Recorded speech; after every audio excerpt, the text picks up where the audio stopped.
গাছা থানার একটি মামলায় একজন ছদ্মবেশী সাব ইন্সপেক্টর তাকে গ্রেপ্তার করা হয়েছে। এর নাম রুবেল খাঁ। ৬টি মামলা এবং একটি জিডি আছে দেশের বিভিন্ন স্থানে, চুয়াডাঙ্গা, ঝিনাইদহ, মাগুরা, বিভিন্ন জায়গায় ইতিপূর্বে মামলা আছে। দিনের পর দিন এই বিভিন্ন সরকারি কর্মকর্তার বেশ ধারণ করে, পুলিশের বেশ ধারণ করে বিভিন্ন স্থানে প্রতারণা, জালিয়াতি করে আসছিল।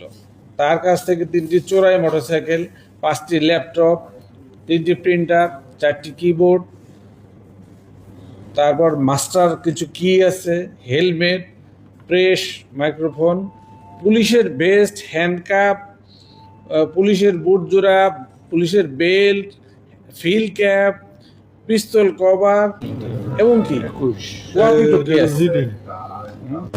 অনেকগুলো গ্রামীণের সিম আছে, বিভিন্ন অন্যান্য উপাদান যেগুলো একজন পুলিশ সদস্যের কাছে থাকার কথা নয়, এটা পুলিশের সাধারণত ব্যারাকে থাকে, আমাদের স্টোরে থাকে, সেগুলো তার কাছ থেকে পাওয়া গেছে।